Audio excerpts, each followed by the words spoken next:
Hello and welcome to CodeSlicing. In this episode of this series on custom modifiers, we're going to be writing a modifier that is going to allow you to control something's position based on its size and position. Now we need a ViewModifier implementation for that because we're going to be using property wrappers. It's quite a powerful little technique. I think you're going to like it. There's a lot we've covered already, so if you've missed those episodes, then do go back and check them out. I think you might find them useful. You might not. I don't want to blow my own trumpet or anything. I mean, you might hate them, right? But this one you're going to like.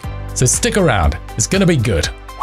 So in this example, I've got lots of text that I want to animate in such a way that it goes from being right aligned with the central point to left aligned with the central point. You might want to think about how you do that yourselves. We're going to solve it with a view modifier, and we're going to use a stateful variable inside that, which again compels us to use an actual view modifier for this. The way we're going to do that is we're going to be using some of the stuff we talked about in the geometry reader episode. So if you haven't seen that, do check it out, and it will make what we're doing right now a little bit easier to follow. We'll start off by defining our actual view modifier like this. Private struct, and we'll call it relative offset modifier, which is a view modifier. And why am I calling it relative offset modifier here? Well, that's because the problem we're trying to solve means that we want to say that we want to offset the text by half in one direction and then half in the other direction and then animate between the two. So it doesn't matter how big these lines of text are. If we have a relative movement of half that width, that's going to do the job for us. X, which is a float, and Y, which is a CG float. So how is this going to work? What are we going to do? We are going to need to know the size of the text. And from that geometry reader episode that I mentioned, we went over a way of obtaining the size of text. Okay, and in this case, we're actually going to be just using the general form of that to get the size of anything. And in this case, it's text, but it could be any view. So I'm going to be using the geometry reader version inside PureSwiftUI that we developed in that episode. And that's going to require a state private variable. We'll call it view size, which is of type CG size. We'll initialize it to 0, just like we did before. And then in the body for this, we're going to take the content and apply the geometry reader modifier to it, which takes a geoproxy. We just say that my size is equal to the size of the geometry reader there. Like that. Now that we've got that, all we need to do is say that the offset, this is the point of the modifier, right? So we want to say that the offset is equal to the relative offset, the X that we're passing in, times view size dot width, and then the Y times the view size dot height. All right. That's what we need to do for that particular modifier. Now we need a way to access it, which is going to be through a view extension. So let's put that in. Private extension on view. We'll call it offset, but we'll use different argument labels, not to confuse everything. And that's the CG float that we will make optional. The same thing for Y. That returns some view. And all we do is we call modifier. We pass in our relative offset modifier by saying that the X is the relative X and the Y is the relative Y. Right, and then all we do, actually, let's just rename that animating. Yeah, that's better. And then we just say offset relative X. Are we animating? Then we go half the way, relatively speaking, to the right. If we're not animating, then we start half the way, relatively speaking, to the left. Now let's resume that. If we play this, we can see that it works perfectly. Or does it? And the answer is no. Well, what am I talking about? I mean, it's working, look! Well, it works in the internal simulator, but this is one of those occasions where it doesn't actually work on the device or even in the external simulator. Let me show you what I mean. Let me resume in the external simulator. As you can see, it just sits there. No movement whatsoever, and it's frozen in the animated position, as in the position it's going to. What is causing this behavior? The answer lies in how we've implemented our modifier. Now, if you look, I've implemented it using the Geometry Reader modifier.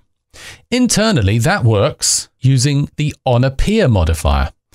And then that onAppear modifier, or the implementation inside that, ends up running this closure here.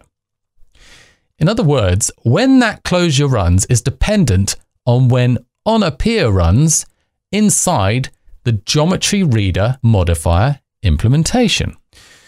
Which is a long-winded way of saying that we are dependent on the order in which onAppear modifiers execute in a view hierarchy. So what's happening is that this onAppear modifier is firing before this closure is getting executed, which means view size has not been set by the time this starts animating, because onAppear modifiers fire down the hierarchy. So our containing view, that fires first, and then the child views of that fire as they are rendered. We have a problem. And in fact, this should not work in the internal simulator either. So I don't know what quirk it is that is making that run. Quite frankly, we don't care. What we do care about is how do we get it working? Well, there's one thing we could do. We could definitely do this. We could say on tap gesture. We could definitely do that. And if we resume that, by the time I click, we know everything is going to be set up. So everything works as you would expect. But let's say we really wanted to run this as soon as the view appeared. Right, let's address it. So let's go back to onAppear. And then we could say after 0.1 seconds, then do it. Then run that. Would that work? And the answer is yes. But to me, this seems a little bit like throwing solutions at the wall and seeing what sticks. It's fragile because, you know, what if the CPU is busy and it takes longer than 0.1 seconds for the relevant onAppear modifier to run in our Geometry Reader implementation? All right, so what we've got on our hands is a fragile implementation. Is 0.1 enough? Should it be bigger? Should it be smaller? Well, this is CodeSlicing and we want robust solutions here. So let's see what can we do to make it always work in a way that is completely reliable and understandable. So let's go back to the code. Instead of saying after 0.1 seconds, and in fact, instead of using onAppear, we want to do this. We want to run this animation when we know that that is a valid value.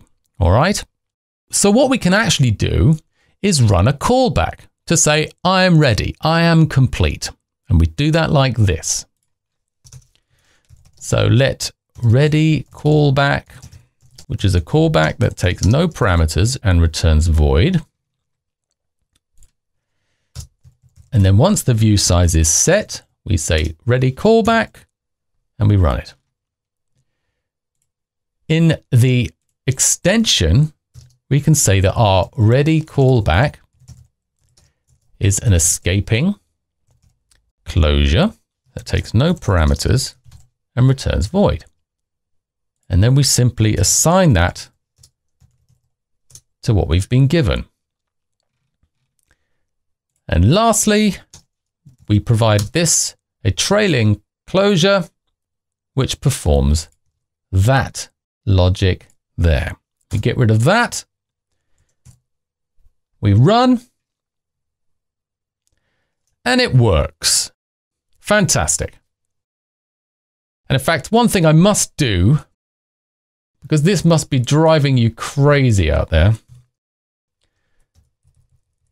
Let's just spell that correctly. And I might put an A in there as well. There we are. Okay, so if we resume that, surely we are now out of the woods. Not quite. Now, bear with me, we're almost at the end of our voyage of discovery here, but there is a problem. And if you notice, if I start that again, the eagle-eyed will notice that it is starting on the right. It's starting in the animated position, but it should be starting on the left. Right, so what's going on here? Well, for each item in the list, we're toggling the animating variable. This is one of the reasons why I like to set animating variables explicitly. First of all, I think it describes your intent better, but secondly, this problem would have shown up more obviously. Let me show you what I mean. If I'd set this to true and then run.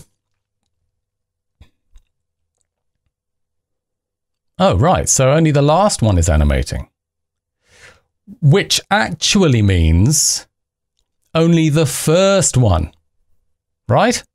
So the first one that it rendered went from animating is false to animating is true. And that's because in this particular iteration of SwiftUI, a VStack done like this will actually render their components backwards. Okay, so that's why the bottom one in the list is the only one that actually animates. If this were in a list and not a VStack, the first one would be animating because it renders them forwards, if you like. But anyway, these are implementation details that we should not worry about. All we want to do is make sure that we're only running that animation once all of them have been set. So we just need to add a little bit of logic to make sure that that is the case. So we'll set up another state variable called numReady. We'll set it to 0 to start with. And then in the callback, we say if the number of ready items is less than the count minus 1, then we increment it. Else we run that animation. So if I run that, we have arrived at our destination. It's all working exactly the way we would expect without any nasty surprises. So last thing I want to do is just to make this modifier a little more flexible. So instead of having this as a constant, I'm going to say that it is optional. And then just call it optionally. So now we've got a little bit more of a flexible modifier. So we don't have to provide a callback if we don't want to. That means for 99% of the use cases, we don't actually have to care about when that view size is set. It will just work. All right, there is our solution for now. And bear in mind, this only affects the cases where you want to use onAppear, because you have to be aware of the order in which those things run. I don't think it's going to affect you in any other ways, but if you do come across strange behavior, you know at least where to start looking. And I hope that detour didn't distract you from the fact that this relative offset modifier that we've constructed is a very simple yet incredibly powerful modifier. I mean, you only have to open up your mind to think, what can I move relative to itself to give me something that will look amazing? And well, I'll leave that up to you. Well, I hope that's given you a glimpse into what you can really achieve in these modifiers with not a lot of work. It really does open up a world of possibilities when you consider all the things that you are unrestricted to do within a view modifier, and you can all just do it within one extension. Now, what we haven't spoken about are animatable modifiers, and that's because they're extremely confusing. And because, you know, why would you need to use one when everything's animatable anyway? You can change the points, you can change a radius here or there, and you can change a blur, and it all animates perfectly. But why does it animate? So we're going to delve into those questions and hopefully come up with some answers. So join me for that. It's going to be brilliant. If you like this content, then smash the like button. Don't break, you know, just caress it. And, you know, it really does help people find the channel. And if you want to see more of this stuff, consider subscribing. If you have any comments or suggestions, please leave them below. But in the meantime, thanks for joining me. See you next time.